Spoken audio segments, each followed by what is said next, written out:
신앙 고백하시겠습니다. 나는 전능하신 아버지 하나님 천지의 창조주를 믿습니다. 나는 그의 유일하신 아들 우리 주 예수 그리스도를 믿습니다. 그는 성령으로 잉태되어 동정녀 마리아에게서 나시고 본디오 빌라도에게 고난을 받아 십자가에 못 박혀 죽으시고 장사된 지 사흘 만에 죽은 자 가운데에서 다시 살아나셨으며 하늘에 오르시어 전능하신 아버지 하나님 우편에 앉아 계시다가 거기로부터 살아있는 자와 죽은 자를 심판하러 오십니다. 나는 성령을 믿으며 거룩한 공교회와 성도의 교제와 죄를 용서받는 것과 몸의 부활과 영생을 믿습니다. 아멘.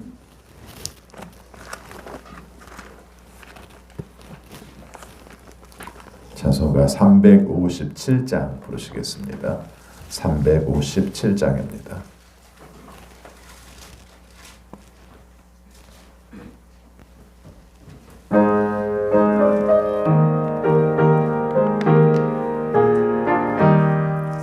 주 믿는 사람 일어나 다 힘을 합하여 이 세상 모든 마귀를 다 쳐서 멸하세.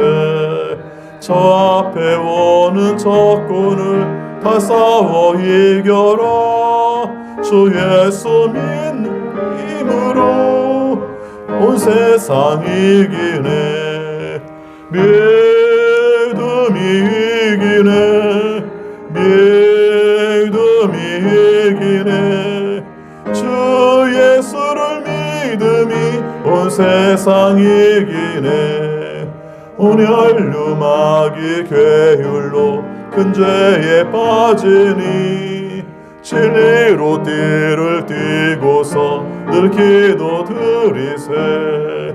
참 믿고 의지하면서 겁없이 나갈 때 주 예수 믿는 힘으로 온 세상 이기네. 믿음이 이기네. 믿음이 이기네. 주 예수를 믿음이 온 세상 이기네. 끝까지 이긴 자에게 흰 옷을 입히고 또 영생 복을 주시니 참 기쁜 일일세.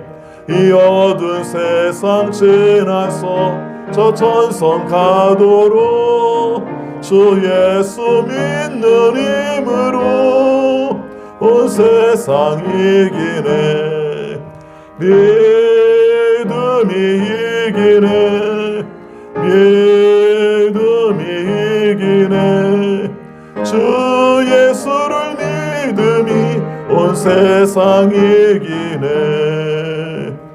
아멘. 하나님 말씀 다니엘서 8장 15절부터 27절까지 교독하겠습니다. 8장 15절. 나 다니엘이 그 환상을 보고 그 뜻을 이해하려고 하는데 내 앞에 사람 모습을 한 것 같으니가 서 있었다.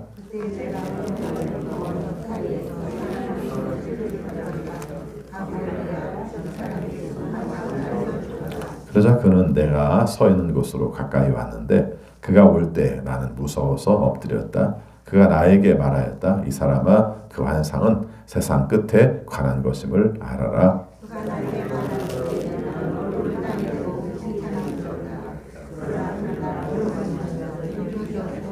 그리고 그는 말하였다. 보아라, 하나님의 분노가 마지막 때에 어떻게 일어날 것인가를 내가 너에게 알려주겠다.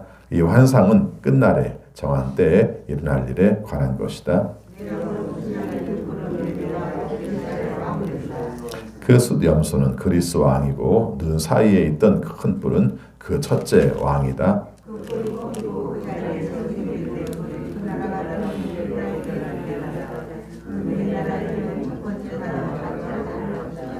그들의 통치가 종말에 이를 때, 그들의 죄악이 극도에 이를 때 뻔뻔스런 임금, 흉계에 능숙한 임금이 일어날 것이다.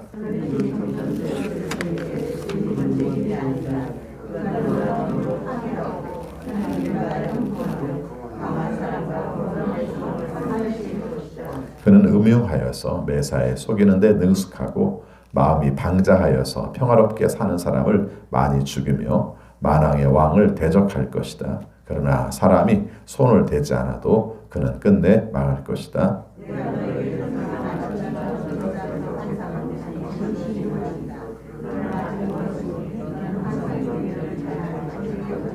같이 있습니다. 그때 나 다니엘은 몹시 지쳐서 여러 날 동안을 앓았다. 얼마 뒤에 일어나서 왕이 맡긴 일을 계속하였으나 내가 본 그 환상 때문에 나는 몹시 놀랐고 그 뜻을 이해하지 못하였다. 아멘. 오늘도 주님의 말씀에 순종하심으로 형통하는 우리 모두가 되시기를 축원합니다. 오늘 함께 읽은 말씀은 어제 읽은 말씀 환상에 관한 내용들을 오늘 해설하는 내용으로 등장을 하고 있습니다. 계속 다니엘서에서 나오는 환상, 꿈에 관한 내용들이 특징이 있죠. 어떤 나라들이 세워지지만 그러나 그 나라가 언젠가는 멸망하게 될 것이다. 그 멸망하게 되는 이유들은 이렇다. 그리고 그것은 지금 바로 일어나는 건 아니지만 나중에 분명히 일어난다 하는 내용이에요. 그렇죠? 오늘 말씀이 처음 2장에 나온 느부갓네살 왕의 신상이 무너지는 장면과도 비슷해 보이죠. 그렇죠? 지금 당장은 아니에요. 여기서도 오늘 그리스라는 나라까지도 얘기를 직접 해요. 메데, 페르시아, 그리고 그리스라는 나라까지도 직접 얘기를 하면 우리가 지금 당장은 아니지만 가까운 미래, 그 당시로 보면은 가까운 미래에 이런 일들이 벌어지게 될 것이다. 이런 말씀을 하죠. 오늘 말씀은 또 특징 중에 하나가 가브리엘 천사에 관한 이야기가 등장을 해요. 그렇죠? 앞에서 천사의 이름이 직접 등장하는 경우가 없죠. 여기 나중에 이제 누가복음에서 예수님의 탄생을 알릴 때에도 이 천사의 이야기가 나옵니다만은 오늘 말씀에서 이 가브리엘 천사가 등장을 합니다.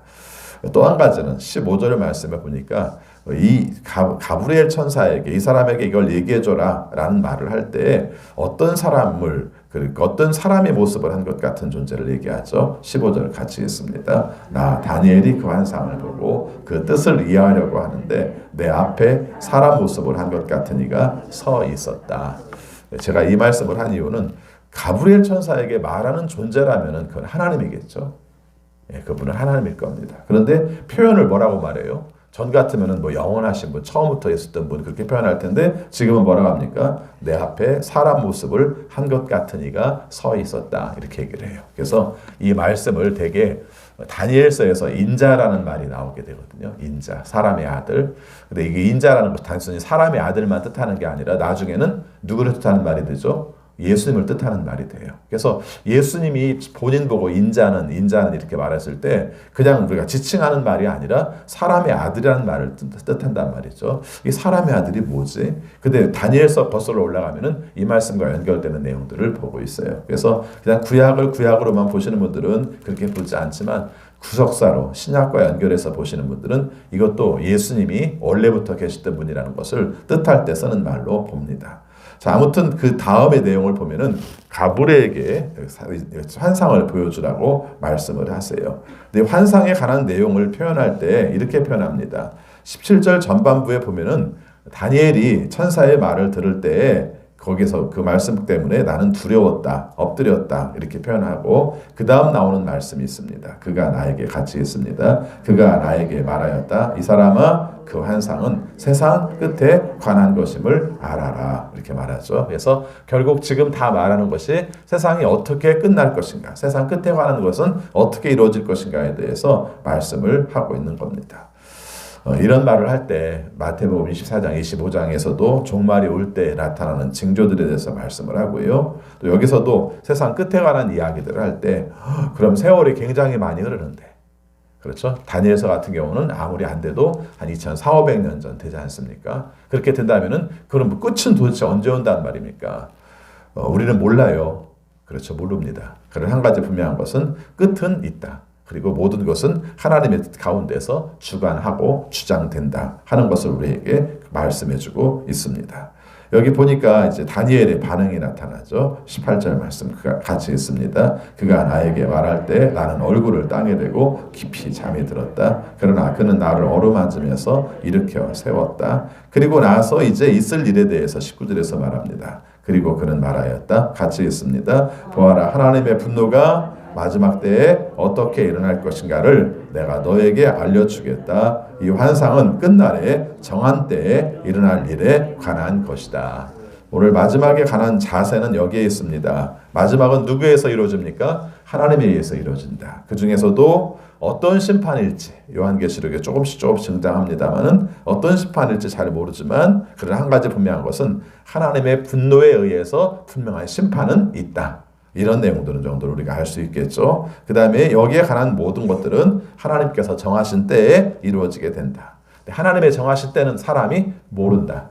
그러나 하나님께서는 분명히 정하신 때가 있다. 이렇게 말씀하는 거죠. 이 하나님께서 정하신 때가 있다는 말의 의미는 오늘 우리의 삶에도 중요한 교훈을 줍니다. 결국 그냥 모든 것이 지금대로 가는 것 같지만 그렇지 않다. 하나님께 정하신 때가 있다. 이 말씀을 우리에게 가르쳐주는 의미도 있고 또 한 가지는 우리가 그때를 대비하는 자세는 언제나 조심스럽게 살 수밖에 없다는 거죠. 언젠가 모르니까. 그래서 마지막은 있으니까. 언젠가는 모르지만 분명히 있을 종말. 이렇게 우리가 이해하는 것이 좋겠죠. 자, 그러면서 앞에서 본 어제 읽은 말씀에서 숫 양이 나타나는데 두 뿔이 있었고 그 중에 뿔이 하나는 길고 이것이 직접적으로 어떤 나라를 뜻하는지를 말씀을 하십니다. 20절 말씀 같이 있습니다. 내가 본 숫 양의 두 뿔은 메대와 페르시아의 왕들이다.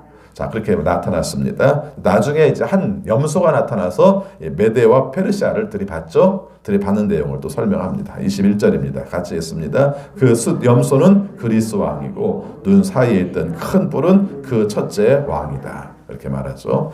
헬라 시대, 그리스 시대가 그리스 시대가 열리게 되고 그 중에서도 맨 처음 왕이 아주 강력한 힘을 가진 왕이었다. 이렇게 표현을 합니다. 보통 이제 알렉산더 대왕이 그 다 지역 주변들을 다 정복을 하고 실제 왕으로서 있었던 시간들은 별로 길지 않고 그 다음에 이제 도시구가 형성되고 이런 내용들과 연결시키면은 맞습니다. 22절 말씀 같이 있습니다. 그 뿔이 꺾이고 그 자리에서 생긴 네 뿔은 그 나라가 분열되어 일어날 네 나라다. 그 네 나라의 힘은 첫 번째 나라와 같지는 않을 것이다. 처음 왕이 굉장히 강력했는데 그 다음에 나눠진 네 개의 도시국가는 그만큼 강력하지는 않다. 이렇게 말을 해요. 근데 그만큼 강력하지는 않은데 그런 가운데에서 나타나는 그런 또 하나의 왕이 있다는 것이죠. 여기 보면은 23절부터 26절까지 25절까지 보면은 어떤 왕이 나타나서 그가 하는 일들이 굉장히 못되고 잘못되고 이런 사람이 통치가 이루어질 것을 말을 합니다. 지난번에 이렇게 꺾인 가운데서 난 한 사람이 한 왕이 할 일들에 대해서 말을 했었죠. 그 부분과 연결시켜서 우리 같이 읽어보겠습니다. 23절부터 25절까지 같이 있습니다. 그들의 통치가 종말에 이를 때에 그들의 죄악이 극도에 이를 때에 뻔뻔스러운 임금, 흉계에 능숙한 임금이 일어날 것이다. 그는 힘이 점점 세어질 터인데 그 힘은 제 힘이 아니다. 그가 놀라운 힘으로 파괴하고 하는 일마다 형통하며 강한 사람과 거룩한 백성을 파멸시킬 것이다. 그는 음흉하여 매사에 속이는데 능숙하고 마음이 방자하여서 평화롭게 사는 사람을 많이 죽이며 만왕의 왕을 대적할 것이다. 그러나 사람이 손을 대지 않아도 그는 끝내 망할 것이다. 아멘. 여기 이제 작은 뿔, 앞에서 말한 작은 뿔이 어떤 나라인가 여기에 대해서 의견들이 많습니다. 어떤 왕인가. 보통은 그리스 제국에서 나왔던 안티오쿠스 4세, 시리아를 통치했던 이런 왕이 아닐까 이렇게 보고 있습니다. 그러나 여기서는 이 정도를 우리가 살피면 되고요. 다만 중요한 것은 온갖 좋지 못한 내용들이 다 등장을 하죠. 뻔뻔스러워요. 죄악이 극에 달해요. 흉계에 능숙해요. 그런데 이것도 제 힘이 아니라 다른 힘에 의해서 움직여요. 뭐라고 정확하게 말하기는 그렇지만은 어떤 악한 권세에 영향을 받은 그런 존재처럼 말씀을 하고 있죠. 놀라운 힘은 파괴력이 강해요. 근데 문제는 하는 일마다 형통해요. 그리고 강한 사람과 거룩한 백성들을 파멸시켜요. 나중에 이스라엘의 역사 속에서 실제 이 왕, 이스라엘을 정복해 지배하던 어떤 식민지와 안티오쿠스 4세에 관한 내용들은 굉장히 강하게 등장을 하거든요. 어제도 언급을 했습니다마는 정말 제우스 신을 섬기게 하고 이스라엘 백성들에게 돼지로 제사 드리는 곳에 참여하게 하고 이것이 나중에는 이제 이스라엘 백성들이 폭동으로 이어지는 그런 내용들로 등장을 하게 되죠. 하여튼 왜 이런 얘기를 하셨을까? 가장 하나님께서 이스라엘 백성들을 사랑하시는데 어느 정도 시간이 지나면 돼. 그때까지 기다려. 이렇게 말씀하실 것 같은데 그게 아니라 분명히 더 힘들게 하는 왕이 나타날 것이다. 그렇죠? 그런 나라와 그런 왕이 나타날 것이다. 그것을 우리가 좀 기억을 하도록 하라. 마지막 때에 정말 힘든 일이 벌어질 거라는 걸 생각하도록 하라. 심지어는 그 사람들이 잘 돼. 분명히 하나님의 힘이 아닌 다른 악한 영향력으로 말미암아 더 잘 돼. 이런 내용들이죠. 심지어는 만왕의 왕 하나님을 대적해. 여기까지 우리가 이루어지는 그런 사람들이 있게 될 것이다. 이렇게 말합니다. 가끔 생각해 보면요. 아무리 그래도 하나님을 대적하는 인간들이 있을까 싶은데 있더라고요. 있더라고요. 그렇죠? 생각해 보면 사람이 기고만장이고 교만해지면은 이 세상을 자기 마음대로 통치해도 된다고 생각하는 인간들이 있더라고요. 근데 여기에 끝에 대해서 성경은 분명히 말을 하고 있습니다. 사람이 가장 두려운 것, 가장 잘못되는 것이 하나님을 두려워하지 않는 거죠. 하나님을 두려워하지 않는 거죠. 그 안화무인이라는 말이 있잖아요. 내 얼굴 밑에 사람이 하나도 없는 것처럼 구는데 내 밑에 사람이 없는 것처럼만 구는 게 아니라 안상무신도 있어요. 그렇죠? 내 위로 하나님이 없는 것처럼 구는 인간도 있다는 거죠. 그것이 끝이 뭔가? 제일 악한 게 뭔가? 하나님을 두려워하지 않는 것, 하나님을 없는 것처럼 여기는 것. 이것이 가장 큰 죄악이고 망하는 길의 지름길이다. 이렇게 말을 하죠. 저는 이 시대를 보면서도 그런 생각을 합니다. 여러분 생각해 보면요, 조금 거슬러 올라가면은 사람들이 악해도 하나님에 대해서 함부로 말하지 않았어요. 그냥 우리가 예수님을 안 믿어도, 그렇죠, 기독교 신앙을 갖지 않아도 하늘이 무섭지 않아? 이런 말을 했어요. 그렇죠? 이런 삶을 살았었는데 지금에 와서는 아니죠. 그렇게 안 하죠. 더 강하게. 요즘에 와서 나타난 것 중에 하나가 무신론에 관한 걸 증명하려고 아주 애쓰는 과학자들이 얼마나 많은지 몰라요. 과학은 엄격히 말하면은 하나님이 있다, 하나님이 없다를 증명할 수 없는 거예요. 그냥 학문이에요. 그렇죠? 그런 학문입니다. 과학자들도 그렇게 얘기합니다. 과학으로 신앙을 증명하려고 하는 것 자체가 모순이다. 있다고 하는 걸 증명하는 것도 모순이고 없다고 말하는 것도 증명하는 것도 모순이다. 과학은 하나의 현상을 증명해 나갈 뿐이다. 이렇게 표현을 하는데 그런 존재들도 많아요. 제가 이런 말씀을 왜 드리냐면요. 시대에 따라서 어떤 하나님이 없다, 하나님을 무시하고 하나님이 없는 것처럼 구는 존재들은 사실은 늘 있어 왔고, 근데 그것이 방식과 형식에 있어서는 더 극악무도해진다는 것을 우리에게 말해주고 있는 것이죠. 신앙의 가장 기본이 뭔가? 하나님이 있는 것을 믿고 사는 것이 신앙입니다. 가장 간단한 것 같지만, 그리고 하나님이 우리를 보시는 것을 알고 그대로 사는 게 신앙입니다. 그래서 코람데오라는 말은 신앙에 있어서 굉장히 중요한 말이에요. 내가 어떤 삶을 살든지 하나님을 염두에 두고 사는 삶, 하나님이 나를 지켜보고 있다고 생각하는 사람, 더 나간다면 하나님께서 나와 함께 하실 것을 믿는 삶이기도 하는 거죠.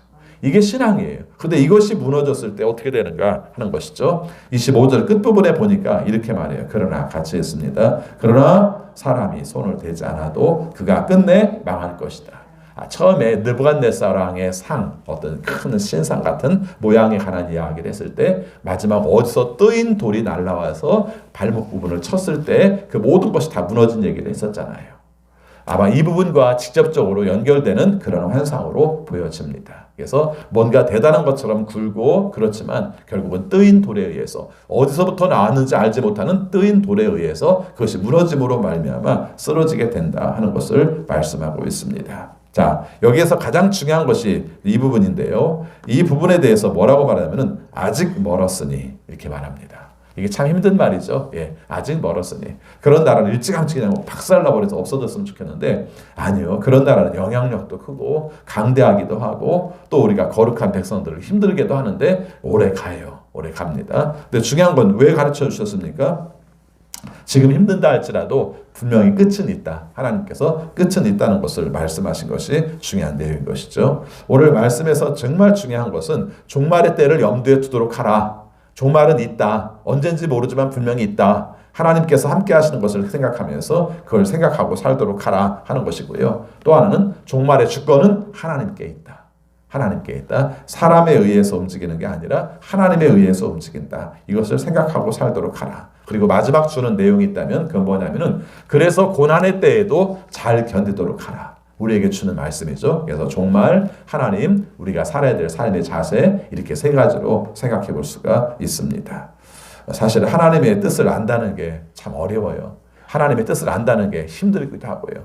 여러분 지금 말씀을 들으면 통쾌해야 되는데 사실은 통쾌하진 않죠. 그렇죠? 아직도 그런 고난의 세월들이 길다는 말이네. 이걸 잘 견디며 살아가네. 지금 하신 말씀으로 본다면은 23절과 25절은 다니엘 시절에는 아직 겪어보지도 않은 일이에요. 그렇죠? 지금도 힘드는데 더 큰 고난들을 겪으면서 살아야 한다는 일이죠. 가끔 그런 생각을 합니다. 미래를 알면 좋을까? 미래를 알면 좋을까? 좋으면은 내가 미래를 알기 때문에 좀 더 바르게 살아가려고, 잘 살아보려고, 착하게 살아보려고 노력하는 면도 있겠죠.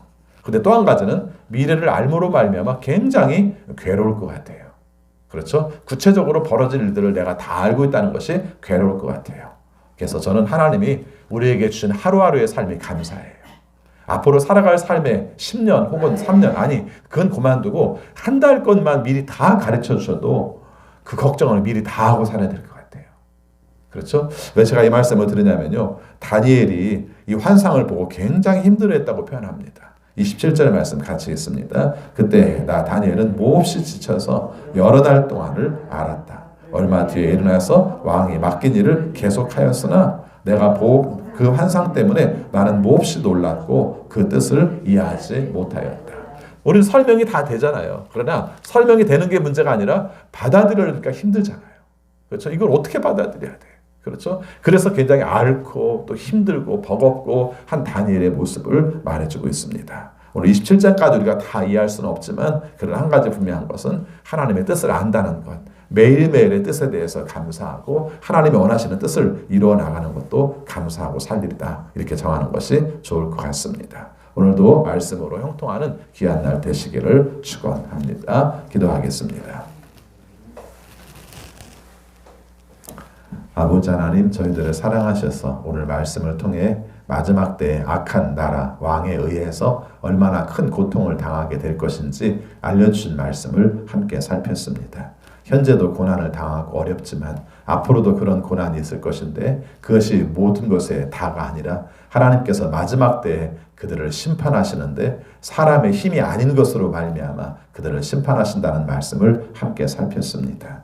오늘 우리의 삶 가운데서도 현재 살아가는 삶에 대해서 종말을 생각하며 살게 하시고 종말의 주권자가 하나님이라는 것을 잊지 않게 하여 주시고 그런 가운데서 우리가 하나님이 원하시는 뜻대로 바르게 살아갈 수 있는 우리 모두가 되게 하여 주옵소서. 현재가 모든 것인 것처럼 살지 않게 하여 주시고 하나님께서 이루실 미래, 하나님께서 이루실 종말을 늘 염두에 두며 살아갈 수 있는 우리 신앙이 되게 하여 주옵소서. 하나님, 코로나19로 말미암아 겪는 불편함과 어려움이 큽니다. 주님, 이때에 주시는 뜻을 깊이 깨닫기 원합니다. 돌이킬 수 있게 하시고 우리가 하나님이 원하시는 뜻이 무엇인가를 찾을 수 있는 기회가 되게 하여 주옵소서. 그러나 너무 어렵습니다. 주님께서 도와주셔서 시간을 단축시켜 주시고 종식시켜 주셔서 주님이 주시는 일상, 평화로운 일상을 되찾을 수 있는 우리 모두가 되게 하여 주옵소서. 아버지, 이 일들을 잘 감당해 나가는 의료진들과 방역 당국들이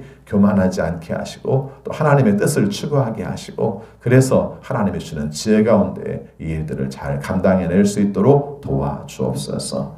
코로나19의 장기화로 인하여서 겪는 경제적 어려움도 큽니다. 주님께서 도와주셔서 잘 감당하게 하시고 잘 견디게 하시고 고난의 때에 주시는 하나님의 특별한 은혜로 잘 살 수 있도록 인도하여 주옵소서. 우리 선교사님들을 기억해 주셔서 하나님께서 원하시는 뜻대로 사명 감당하게 하시되 어려운 시기에 주께서 도우시는 은혜와 능력으로 하나님께 영광 돌릴 수 있도록 인도하여 주옵소서. 아버지 앞에 간구합니다. 주님 안에서 건강하게 살고 싶은데 건강이 좋지 못해서 힘든 식구들 기억하여 주옵소서. 특별히 항암 치료받는 식구들 용기를 가지고 주님이 주시는 뜻을 따라 잘 감당하게 하시되 통증을 줄여주시고 잘 감당할 수 있는 능력을 허락하여 주옵소서.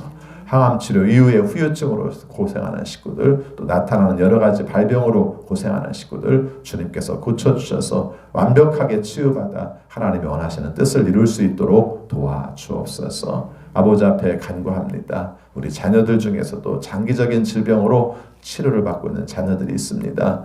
마음속에 평화를 주시고 감당할 수 있는 능력을 주시고 주님의 능력으로 치유받아서 건강하게 회복할 수 있도록 인도하여 주옵소서. 그 부모들의 마음을 주장하여 주셔서 흔들림 없이 견고하게 주께서 도우시는 뜻으로 형통하여 살아갈 수 있도록 인도하여 주옵소서. 아버지, 오늘도 주의 뜻대로 살아가는 우리 자녀들을 위해 기도합니다. 언제나 흔들림 없이 견고하게 주가 원하시는 방향대로 나가게 하여 주셔서 분별력 있는 삶을 살게 하여 주옵소서. 진학을 위하여 또 취업을 위하여 또 결혼을 위하여 출산을 위하여 기도할 때마다 주께서 도우시는 앞길들이 형통하게 이루어질 수 있도록 인도하여 주옵소서. 아버지, 오늘도 주의 뜻대로 삽니다. 우리에게 허락한 삶의 자세, 능력 통해서 하나님께 영광 돌리게 하여 주옵소서. 오늘 코칭된 목사님들 모임이 있습니다. 이 시간을 통해서 하나님께 영광이 되고 또 하나님이 주시는 힘을 얻고 그래서 의욕 있게 사명을 잘 감당할 수 있는 좋은 목사님들이 될 수 있도록 인도하여 주옵소서.